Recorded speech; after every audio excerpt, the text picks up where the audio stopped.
agora, sem mais demora, queremos convidar o Dr. Chad.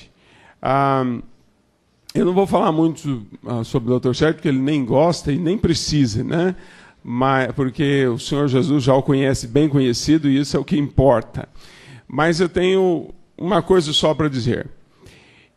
Eu considero que é de extremo insucesso quando você olha uma pessoa tão importante que você acha que nunca vai ser igual a ela, né? Que nunca vai chegar àquele nível. O Dr. Chad não é uma pessoa assim. A gente olha para ele e a gente tem vontade de estudar mais, tem vontade de crescer mais, tem vontade de se santificar mais, tem vontade de ir em frente. Ele, longe de ser uma pessoa inacessível, uma pessoa numa posição, ele, muito pelo contrário, um exemplo para nós daquilo que nós podemos vir a ser. Quero que você escolha ser como o Dr. Chad. Nós precisamos de muitos mais nesse país, não é? E sempre que me perguntam quem é uma pessoa que é modelo para você, eu posso sempre fazer referência ao Dr. Chad, embora nós tenhamos pouco tempo juntos, mas cada vez é sempre uma bênção para a minha vida.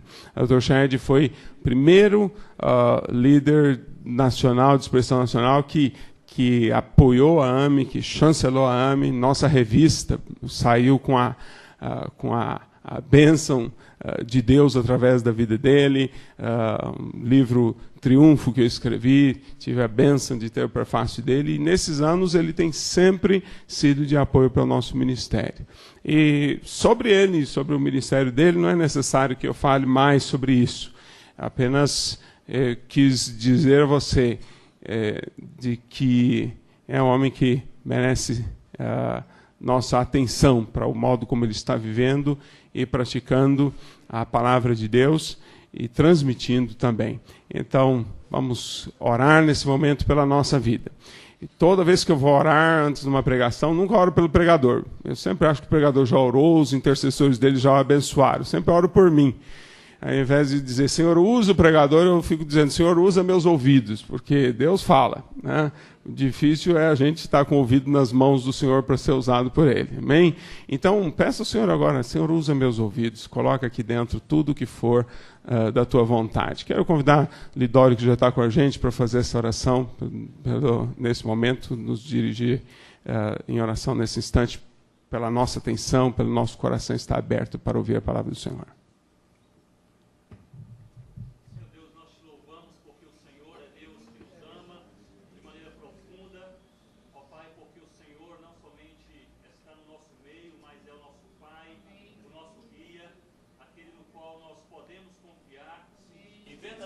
Nós confiamos, Senhor. Ó Pai, nós te louvamos por esta oportunidade, privilégio que nós temos de estarmos juntos aqui nesta manhã. Amém. Ó Pai, esperando algo novo do Senhor.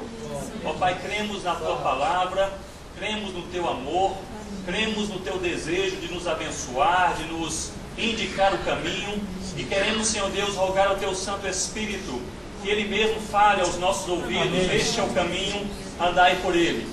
Ó Pai, pedimos ao Senhor que o Senhor mesmo possa moldar os nossos corações, burilar, trabalhar em nós, a fim de que, ao ouvirmos a voz do Espírito Santo, estejamos prontos para obedecer.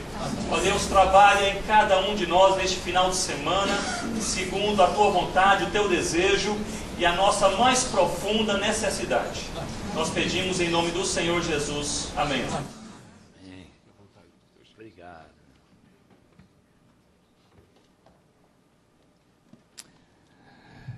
Após uma apresentação como essa, a gente sempre se sente muito, muito mal.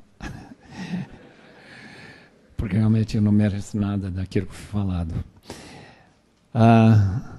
Ouvindo nosso irmão Dercy, lembrei de um amigo meu que foi convidado a falar para um grande congresso missionário, uns 4.000 pessoas, na outra América. Deram 1 minuto para ele, não 5, não 15, 1 minuto. E lá é cronometrado. Sabe o que ele falou? Quantos de vocês estão orando para a libertação de 32 americanos presos, sequestrados lá no Irã, na época do presidente Carter? Levantaram quase todos os braços. Uma segunda pergunta: quantos de vocês estão rogando a Deus pela libertação de 32 milhões de iranianos dos algemas satânicos? Muito devagar, foi descendo, descendo. Não sei se nenhum ou dois braços levantados. Termino a mensagem em bem menos de 1 minuto. Percebe que vocês são mais americanos do que cristãos, e se assentou. Meus irmãos, é isso mesmo. É muito fácil ser brasileiro, americano, uma coisa, é outra coisa. Ter um coração realmente que palpita para aqueles que estão destinados a juízo eterno. Eu tenho um pequeno trecho aqui de 1 Coríntios, eu queria ler para os irmãos, capítulo 3,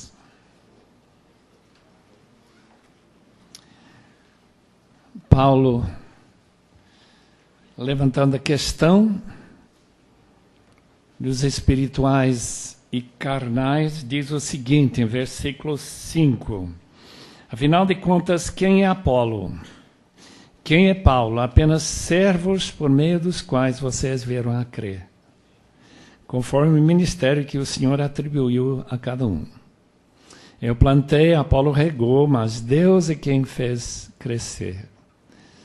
E versículo 7, muito importante, de modo que nem o que planta, nem o que rega são alguma coisa, mas unicamente Deus que efetua o crescimento. Senhor, rogamos que Tua palavra seja para nós nesta manhã de grande, grande valor. É um tesouro, Senhor, que às vezes nós não apreciamos, não lemos, não meditamos. Mas rogamos, Senhor, que nesta manhã nós possamos repensar alguns pontos chaves em relação ao nosso tema. Aquilo que realmente importa para esse país. Não é somente vender milhões de Bíblias, não somente ter milhares e milhares de horas na televisão, na rádio, mas, ó Deus, que haja o poder de Deus fazendo que Tua mensagem possa ser recebida com todo esse poder que o Espírito Santo tem para transformar vidas e transformar a nossa sociedade. Rogamos no bendito nome de Jesus. Amém. Pós-modernidade, irmãos, não engloba a maioria dos brasileiros, na minha opinião. Eu creio que o pastor José Bernardo concorda comigo. Não, a grande maioria dos brasileiros são pré-modernos. E quem se inclui nesse número, que eu acho a maioria,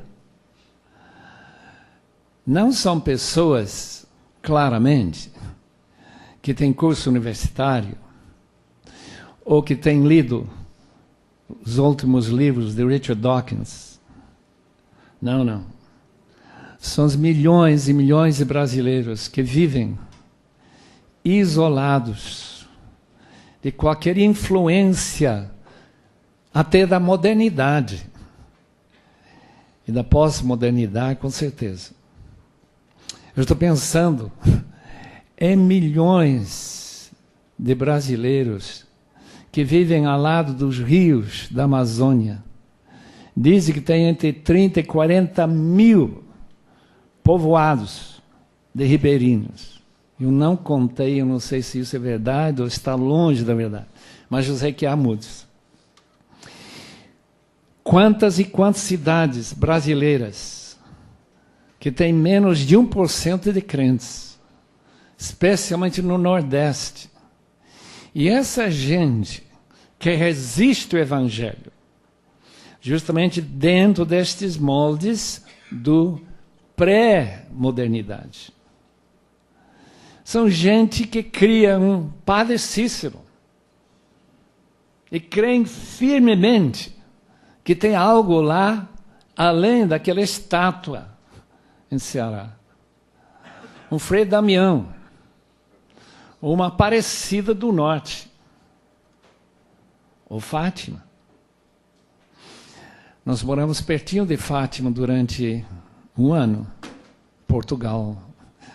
Eu lembro uma vez que eu estive lá e perguntei a um senhor que estava lá acompanhando as festividades se ele tinha uma Bíblia. Ele disse, Bíblia? O que é Bíblia? Imagina um país cristão que não sabe nem o que é a Bíblia que a Igreja Católica trouxe para a gente através dos séculos. Mas por alguma razão, e a gente pode colocar muitas teorias, a Bíblia não é justamente aquele que dá orientação para aquela igreja. Portanto, irmãos, estamos morando num país como esse. É um povo simples. Já ouvimos que nem lê, não pensa, não cogita a possibilidade de estar perdidos. Enfim, onde o evangelho não é procurado, porque a gente não sabe justamente o que é o evangelho e por que seriam as boas novas para a vida deles. Também sabemos que num país como este, a divulgação de mensagens de poder através de programas de televisão, pessoas que falam e dão testemunho, e muita gente tem ouvido essas testemunhas. E aquelas igrejas que têm esse nome, Igreja do Poder de Deus, essas se atraem um povo sofrido, muitas vezes sem recurso financeiro ou de ajuda nas suas situações precárias. Meus irmãos, é um país que precisa mesmo, é esse país pré-moderno, com salários que não dá nem para pagar aluguel, muito menos para comer ou para criar filhos com uma certa dignidade. Eu estou pensando naquelas cidades de Minas Gerais, do interior de Bahia. Eu estou pensando naquelas partes do Nordeste que a gente visitou, pelo menos poucas vezes, além daquilo que nós lembramos cada vez que vemos nosso querido irmão Ronaldo Lidório. Aqueles indígenas que nunca ouviram nenhuma palavrinha sobre o Senhor Jesus. Portanto, quando se trata da necessidade desse povo, e temos milhões deles em nossas grandes cidades, nós precisamos repensar como é que nós vamos evangelizar esse povo. Essa é a pergunta chave. Os irmãos lembram que Jesus contou a história de 4 tipos de solo. 3 evangelhos contam essa parábola, portanto deve ser muito importante para o Senhor, por ter inspirado seus autores a incluir essa parábola 3 vezes. Os irmãos lembram que o primeiro solo não deu nada porque os pássaros pegaram a semente. Não penetrou o solo suficiente para poder produzir algum efeito. E nós temos muita evangelização que não penetra terra dura nenhuma. Corações de pedra. Pessoas que não querem saber do evangelho. Mas também tem outros 2 tipos de terra que são fascinantes. Especialmente aquela terra que, cheia de esperança, recebe o evangelho e com alegria começa a vivê-la. E depois abandona. Porque diz o texto, não tem raiz. Falha de quem? Falha do evangelho? Poder de Deus para salvação para todo aquele que crê? Claro que não. Portanto, os irmãos entendem quando eu menciono que é um país que precisa do Evangelho, é só contar ou ter alguma ideia de quantos que já abandonaram o Evangelho.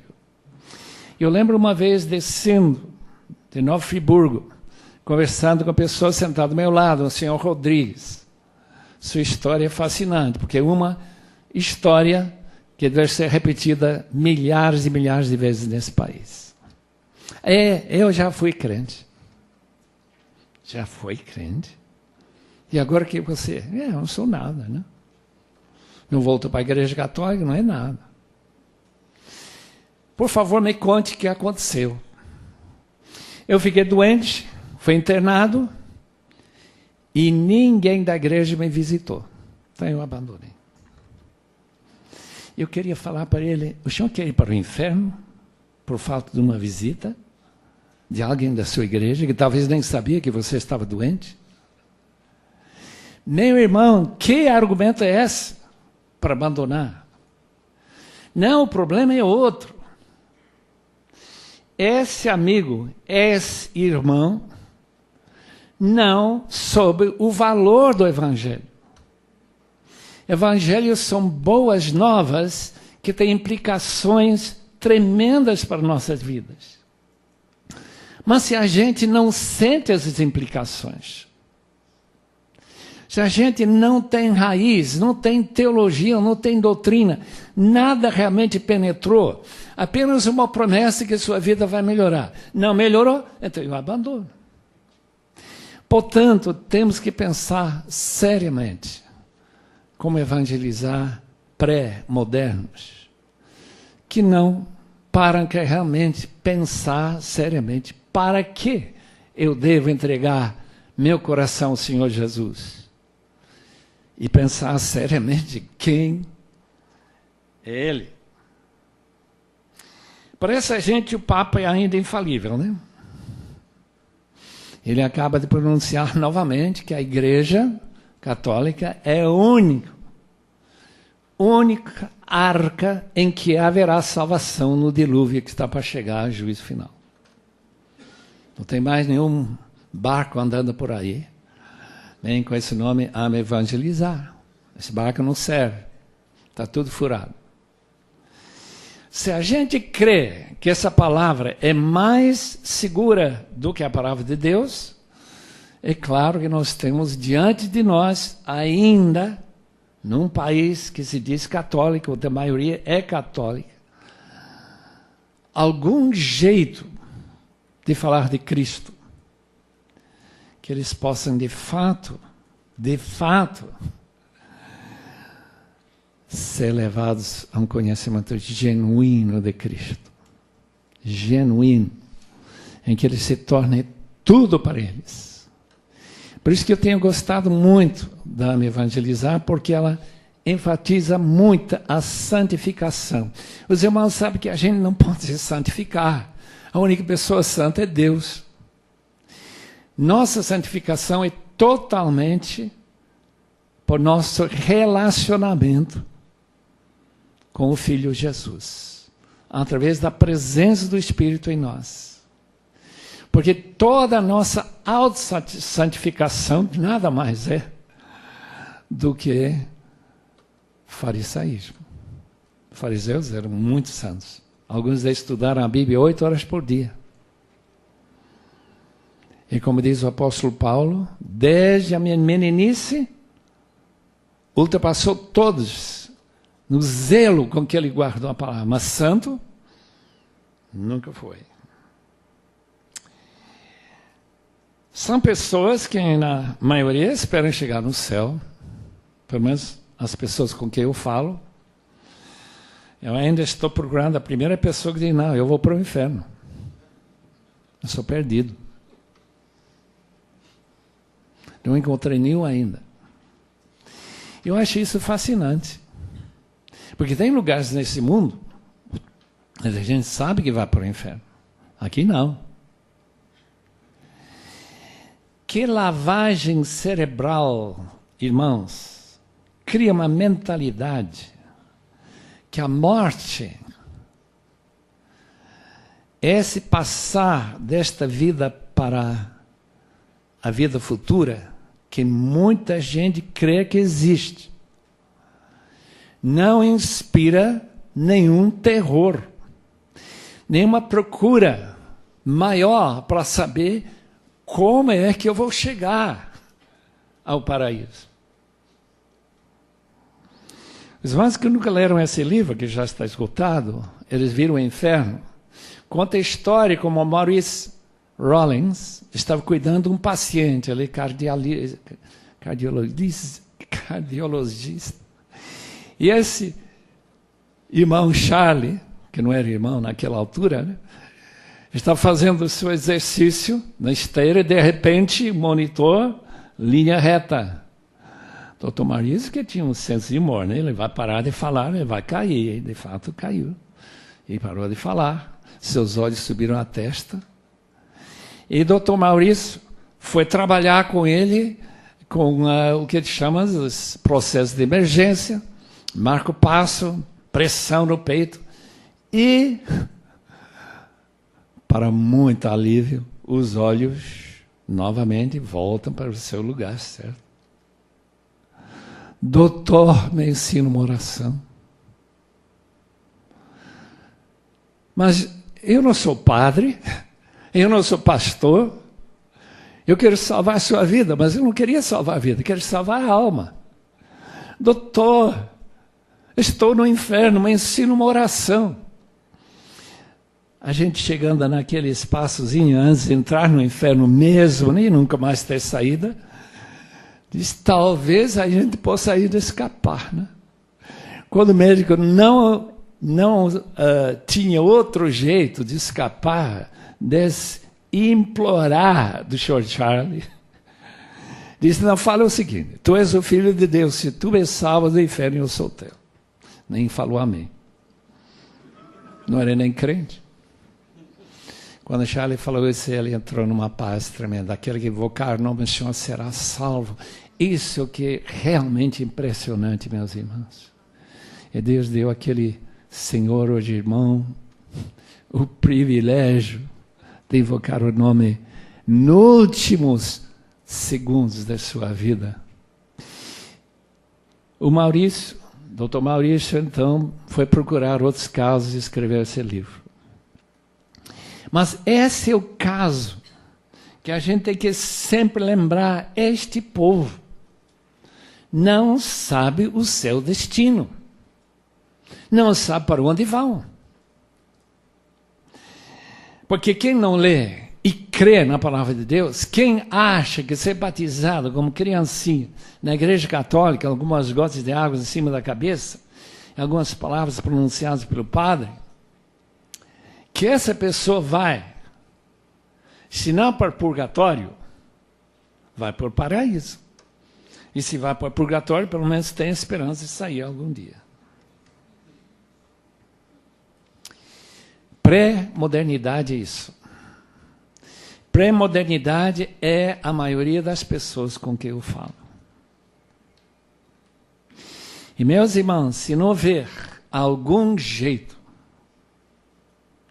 de nós e milhões de pessoas que já descobriram o segredo da vida futura, a verdadeira alegria do Evangelho, precisamos aprender como evangelizar os pré-modernos.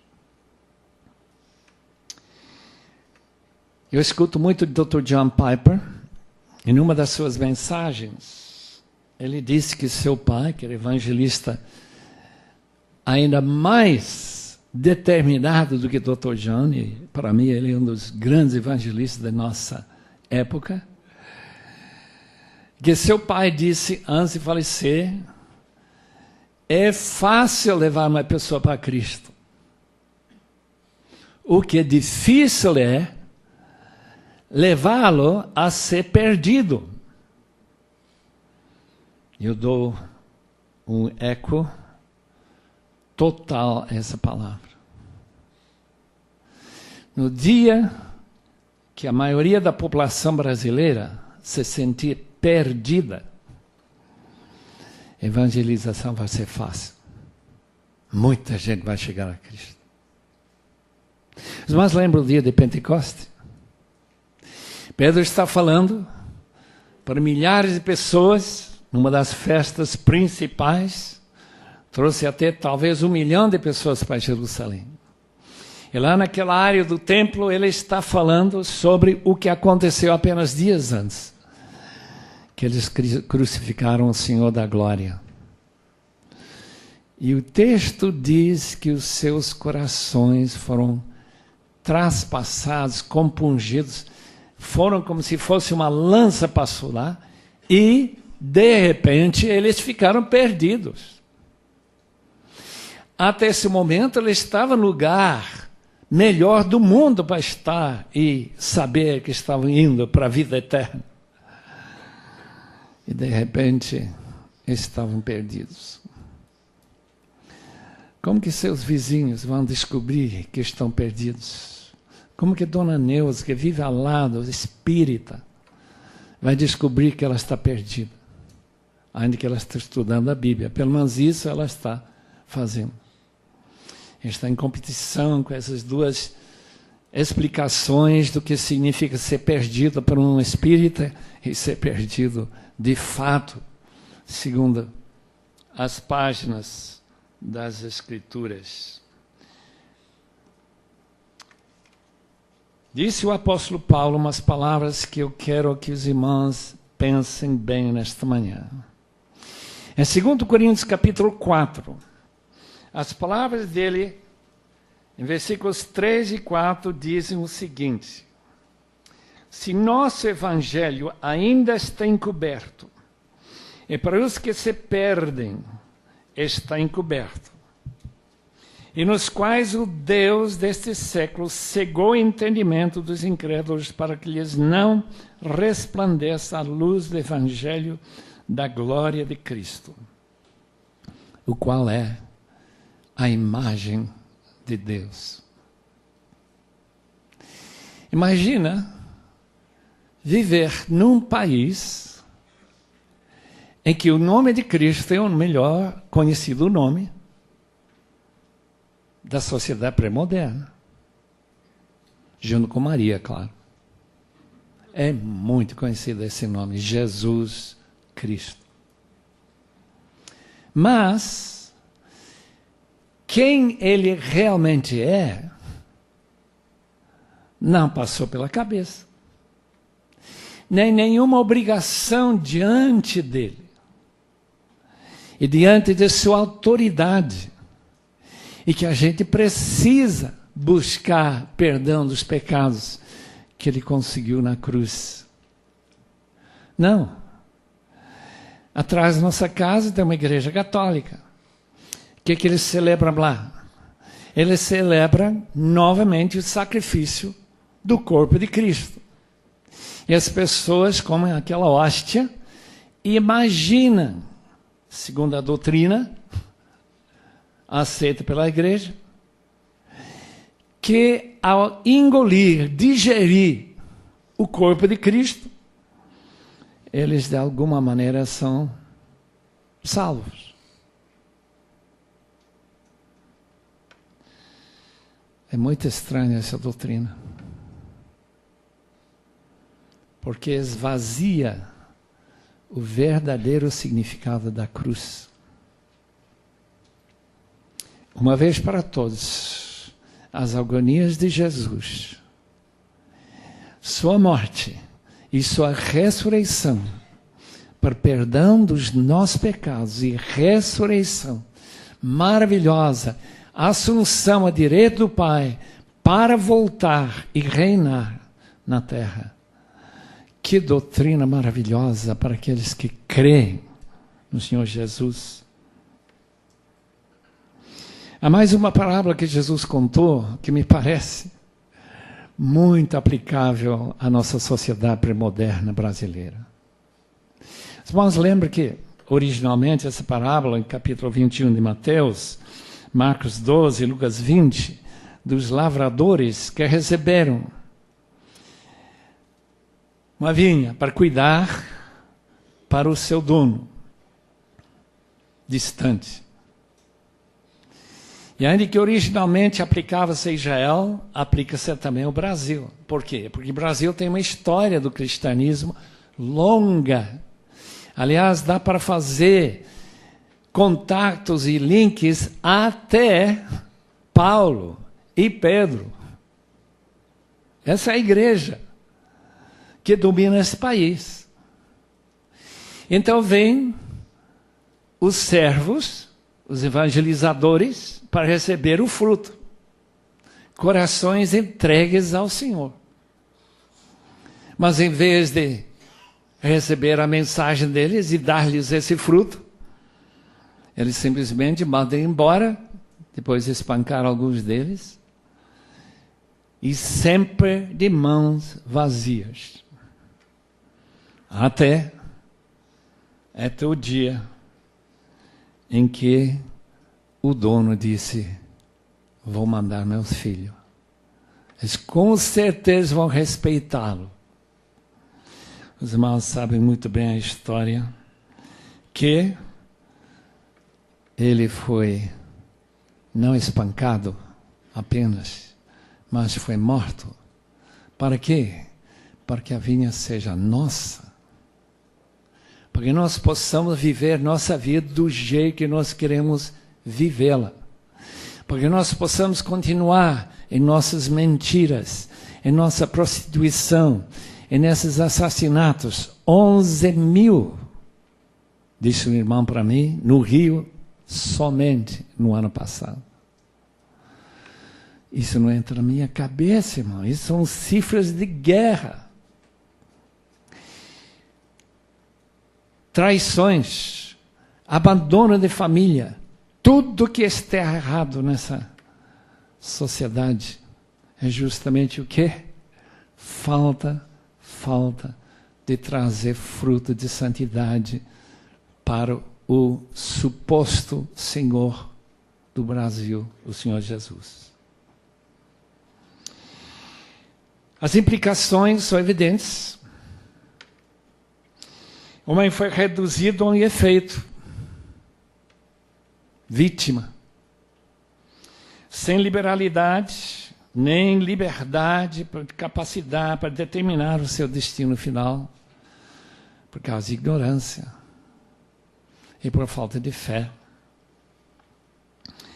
Negando o Deus verdadeiro, não tinham outra opção, segundo Paulo fala para os filipenses, senão tornar seu estômago o seu Deus. E onde que se come melhor do que no Brasil, se a gente tem dinheiro? Não há nenhum lugar do mundo que eu conheço que nem aproxima o Brasil. Churrascarias por todo lado, coisas sobrando, meus irmãos, é tremendo. O que Paulo diz? Se não tem vida futura, comamos, bebamos e morreremos.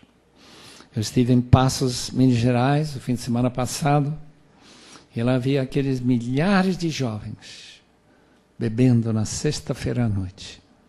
Justamente ontem, 8 dias. Você fica admirado, porque eu ando em várias partes desse país, e vejo essa juventude perdida mesmo na bebedeira, fica a noite toda, começa a andar cedinho de manhã, lá estão eles, ainda bebendo. E os irmãos sabem que juntamente com essas bebidas, a prostituição e os motéis por todo lado. A segunda opção do pecador, além da sua independência de Deus, é a busca pelos bens materiais. Este país é capitalista. Isto é onde a gente pode, se tiver um pouco de capacidade, talvez não pagar muito imposto, ganhar muito dinheiro. Os irmãos sabem que é um país onde uma tremenda quantidade ou quantia de dinheiro está nas mãos de pouca gente.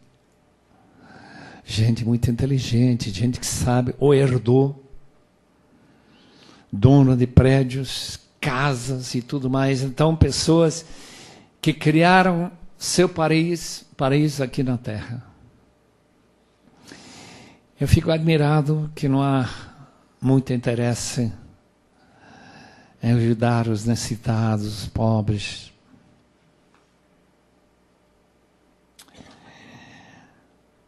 Claro, a gente tem que se sustentar, tem que trabalhar e ganhar essa ninharia para poder sobreviver. Todo mundo sabe disso. Mas que é que impulsiona as pessoas a realmente amar a Deus e ficar feliz quando eles morrem? São as novelas do Globo, o entretenimento, são aqueles shows de música. Jô Soares, o que é? Que dá uma satisfação genuína para essa gente. A queda de Adão e Eva, o assassinato de Abel, mostra justamente o que acontece quando a gente descuida, faz nenhum caso do mandamento do Senhor. O Evangelho tem um lado muito sombrio. São boas novas de salvação. De quê? Daquilo que tem que ser advertido. Não adianta oferecer salvação para uma pessoa que não sabe que está perdido, o cego que não sabe que está cego, a pessoa que vai para o inferno, mas não crê no inferno, e assim por diante.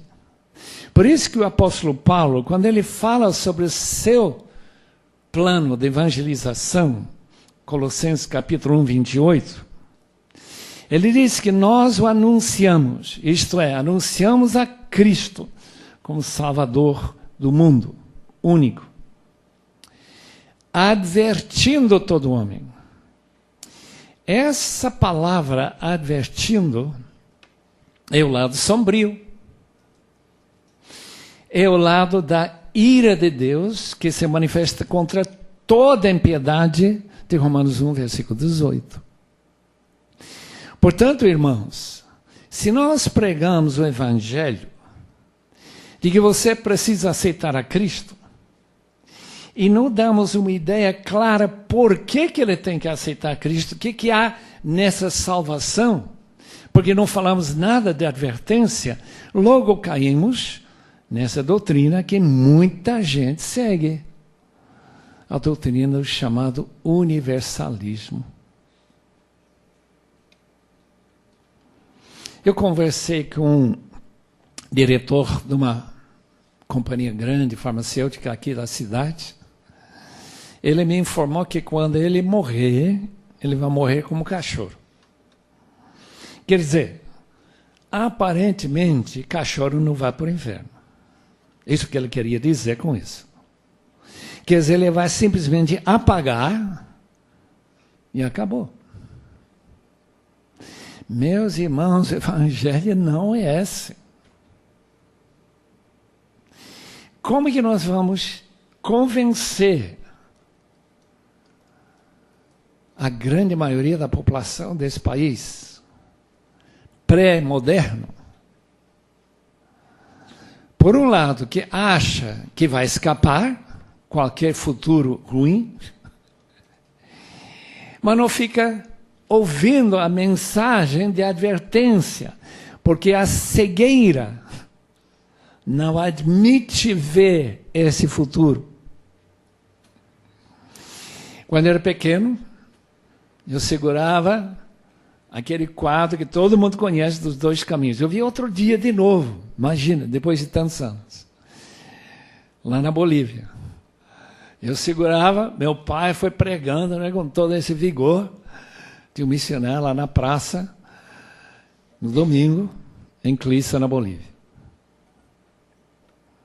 Porque eu lembro desse quadro, é que no fim dessa estrada larga, gente cega, não vendo nada, simplesmente caindo precipício abaixo. Nós advertimos, meus irmãos, o Evangelho é a advertência. Se a gente não está sendo salvo de nada terrível, como que ele vai querer se salvar? E por que ele vai querer seguir ao Senhor Jesus quando a vida não melhora como ele espera tanto nessa teologia da prosperidade? Gostaria de saber.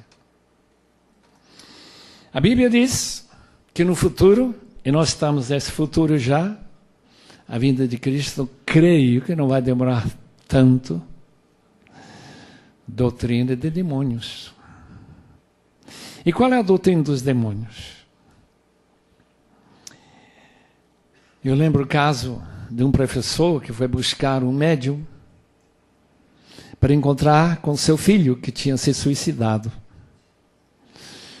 O médium falou, famoso médium americano, estou em contato com seu filho, agora ele vai falar, eu vou falar as palavras dele para você. Sabe o que ele falou? Fala para seus alunos, interessante, professor de seminário, não é professor da universidade secular, não. Fala para seus alunos que não se precisam preocupar, eles vão ter outra chance. Meus irmãos, que advertência é essa? Nesse caso, eu vou esperar e ver se eu preciso outra chance. Porque a vida aqui é muito boa. Comer, beber e me deliciar no sexo.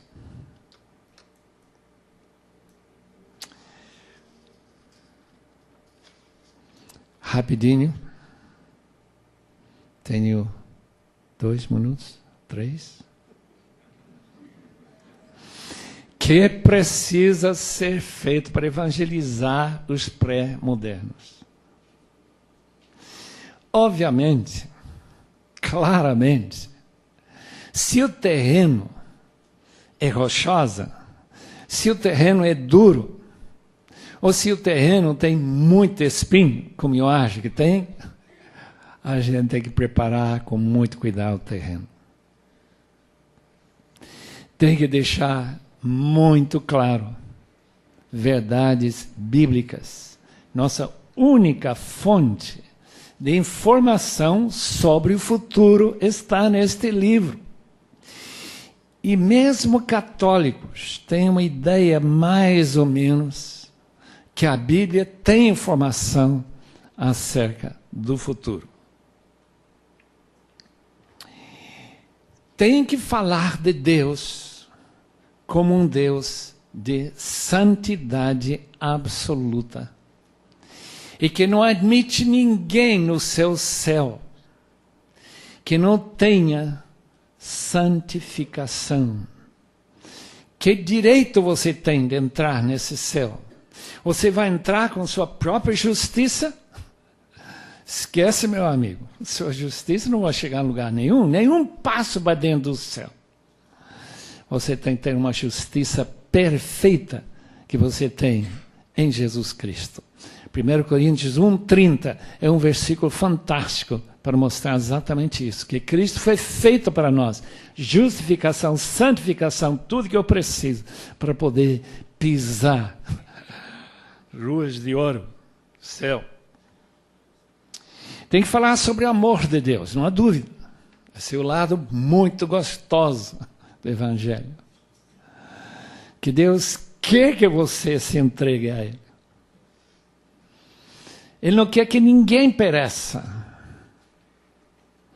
Todo aquele que invocar o nome do Senhor será salvo. É só invocar, só crer, invocar. Carcereiro, você precisa crer no Senhor Jesus. Confessar o nome, crer que foi ressurreto, depois de ter morrido pelos nossos pecados, tudo isso.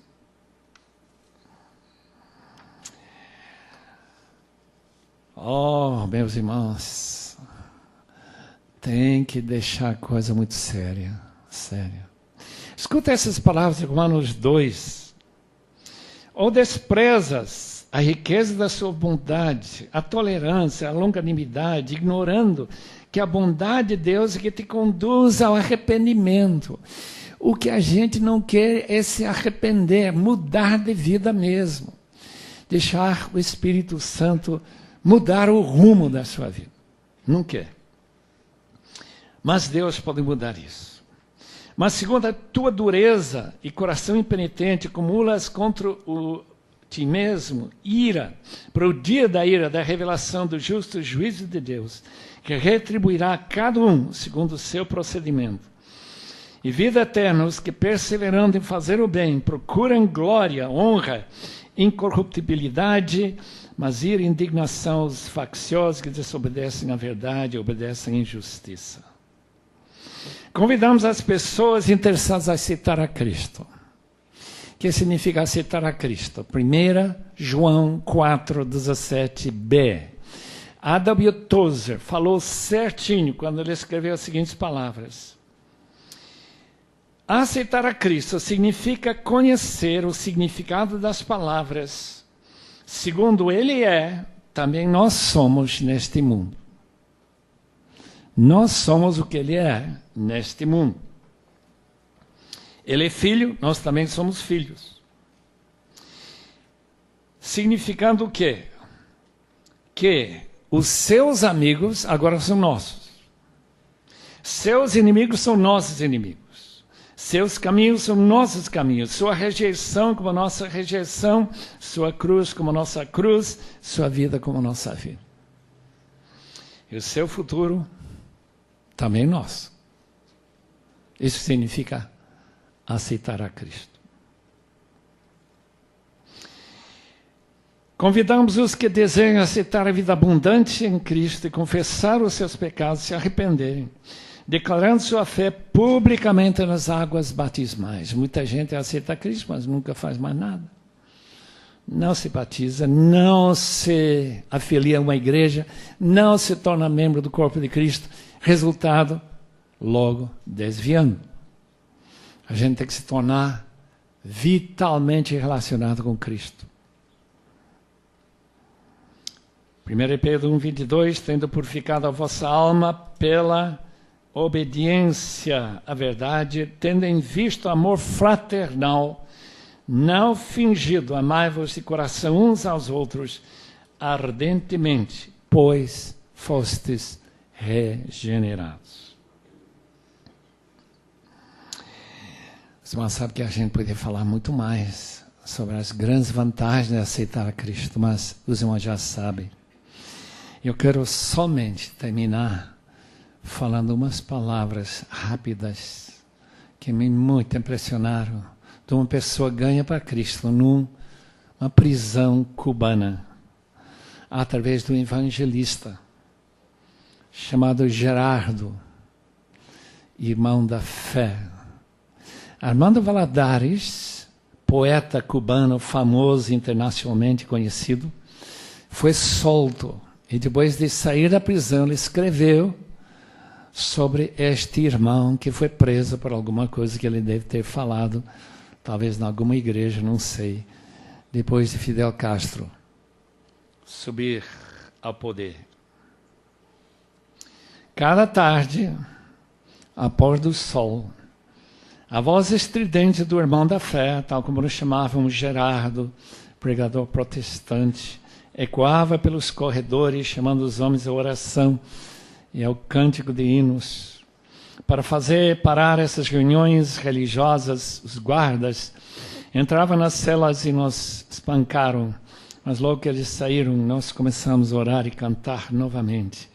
Acima do tumulto, a voz do irmão da fé cantava glória, glória, aleluia.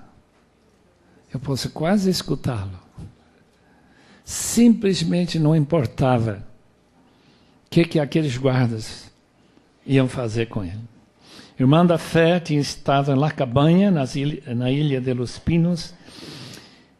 Ele era seu mais comovente sermão. Ele sempre nos animava, chamando-nos para reuniões de oração, lavando as roupas do inferno, dos enfermos, Ele ajudava os homens a enfrentar a morte com força e serenidade. Acima de tudo, ele nos ensinava a não odiar. Todos os seus sermões tinham esse mesmo teor. Quando os guardas espancaram-no, os olhos do irmão da fé pareciam queimar, os seus braços subiram para o céu, parecia trazer perdão para os seus torturadores. E nós ouvíamos ele gritar: perdoe-lhe, Senhor, porque não sabem o que fazem. Ele conseguiu, de alguma maneira, transmitir sua fé para nós, mesmo nas circunstâncias mais desesperadoras, até o dia em que ele foi assassinado em Boniato, 1975, ainda perdoando seus atormentadores, enquanto uma rajada de balas cortou o seu peito. Eu quero abraçar aquele evangelista, irmão. Que Deus abençoe os amados irmãos em Cristo.